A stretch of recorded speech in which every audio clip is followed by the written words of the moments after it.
What Scott is trying to do, and what I guess a lot of the people here in the room is trying to do, is to do what? To try to make some change, big or small, significant or otherwise, for this state and for this country as well. So Scott, thank you so much for what you do. I thank all of you for being partners in that fight. Scott. So on the way here tonight, we were in 2 hours and 10 minutes worth of traffic coming from Bergen County, because it's in New Jersey roads and the traffic. And on the radio, one of the issues on the news radio, talk radio, was they were talking about super PACs. And you've all heard about super PACs now and how they're so huge and large and growing with regard to the presidential race. And I guess I'll go off remarks a little bit. If anyone here wishes to create a super PAC for me, I'm not allowed to coordinate that. I'm going to send all of your $10 million contributions to Scott. I'm sure you can take care of working on that super PAC for our campaign. But the super PACs that are out there are quite amazing. You have the gentleman, I guess he's actually from California, Sheldon Adelson,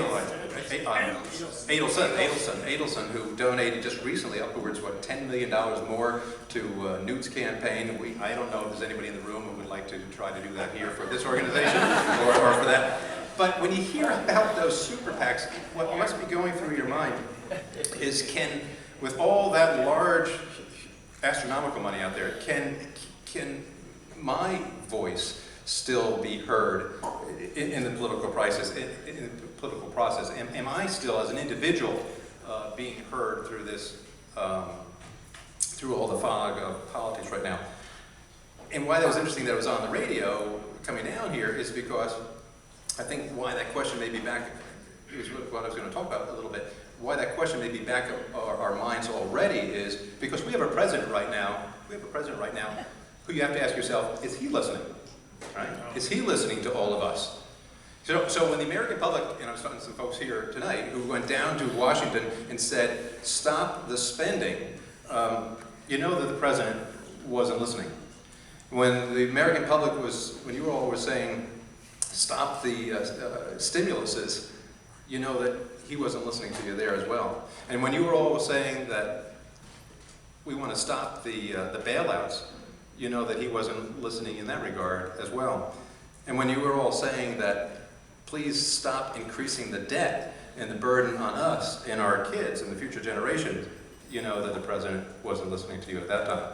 And just go back to the last term, you know that when you were all saying, we don't want national health care like Obamacare, obviously you know that he was not listening then because he forced it through the Congress. Let me just rest assured, though, even though he's not listening, I'm listening. Other members of Congress are listening to you. The Republicans in the House have been and will continue to listen to you. And not only that, it's folks like right here in this room, Scott. It's the individuals who will be instrumental in making sure that my optimism is true and that we will be successful in replacing the Democrat in the White House with a Republican.